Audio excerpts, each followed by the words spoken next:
नमस्कार, S prime न्यूजमध्ये आपल्या सर्वांचं स्वागत। बहिणीच्या प्रेमाची चर्चा संपूर्ण गावभर झाली। भडकलेल्या भावानं प्रियकराला जीवे मारण्याची धमकी दिली आणि दुसऱ्या दिवशी भर लग्न मंडपात त्याला पळवून मारलं। कोयत्याचे एवढे घाव घातले की त्याच्या अंगाचा चेंदामेंदा केला आहे। यामुळं या प्रेमाचा क्रूर शेवट झाला आहे। जालना जिल्ह्यातील अंबड तालुक्यात असणाऱ्या रुई गावामध्ये काल एक मोठा विवाह सोहळा होता, ज्यामध्ये लग्न लागले आणि जेवणाच्या पंक्ती सुरू झाल्या होत्या। गावातील अनेक तरुण पंक्ती वाढत होते, मात्र याच दरम्यान अचानक अशी घटना घडली की संपूर्ण लग्न मंडपात भीतीचा थरकाप उडाला। जिथं लोक जेवणाचा आनंद घेत होते तिथे कोयत्याचा नंगा नाच सुरू झाला।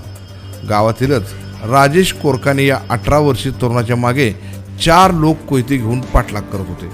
काही अंतरावर असणाऱ्या गावातील एका पडक्या घरासमोर या तरुणाला मारेकऱ्यांनी गाठले आणि त्याच्यावर कोयत्याचे एवढे घाव घातले की त्याचा जीव गेला तरी त्याच्यावर हल्ला सुरू होता। त्यामुळे त्याच्या शरीराचा कोणताही अवयव नीट राहिला नव्हता। एवढा राग या मारेकऱ्यामध्ये होता।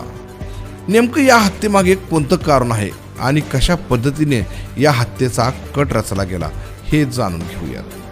राजेश कोरकाने वय 18 या तरुणाचे गावातीलच एका मुलीसोबत प्रेमसंबंध होते, मात्र तारुण्यात आलेल्या तरुणांच्या प्रेमाची गोष्टच वेगळी असते।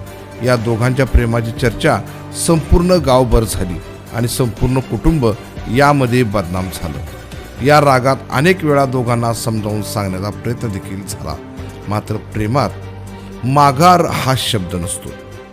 जीव गेला काय आणि जीव घेतला काय हे सारं आंधळं होऊन बघावं लागतं। असंच राजेशच्या बाबतीत घडलं। 2 दिवसांपूर्वी मुलीचा भाऊ शुभम साळे करण साळे यांचा राजेश कोरकाने सोबत वाद झाला। त्याचवेळी त्याला 2 दिवसात तुझा काटा काढणार अशी धमकी दिली, मात्र हे काय करतात या विचाराने तो गप्प बसला।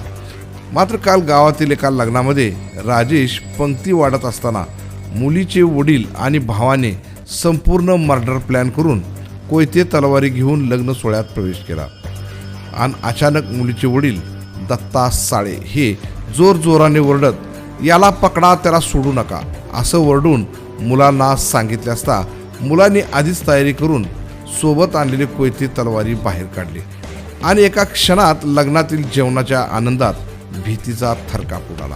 हे बघून राजेश कोरकाने हा जीवाच्या भीतीने मंडपातून पळत सुटला, मात्र चौघांनी त्याला गावातील एका पडक्या घरासमोर गाठले। या चौघांनी कोयत्याने एवढे घाव घातले की अंगाच्या चिंधड्या उडवल्या। त्याचा मृत्यू झाला तरी नराधम त्याच्यावर कोयत्याचे घाव घालत होते। हे संपूर्ण दृश्य गावातील लोक बघत होते, त्यामुळे संपूर्ण गावामध्ये सध्या भीतीचं वातावरण पसरलंय। काही वेळातच तीर्थपुरी पोलीस घटनास्थळी आली, पंचनामा केला। त्यानंतर सहाय्यक पोलीस निरीक्षक वैशाली पवार आणि महिला पोलीस उपनिरीक्षक प्रतिभा पठाडे यांनी मारेकऱ्याची हिस्ट्री बघून लगेच शुभम दत्ता साळे, करण दत्ता साळे आणि त्याचे वडील दत्ता साळे, त्याचबरोबर करणचा मित्र मोन्या मोसळे अशा चौघांना अटक केली आहे।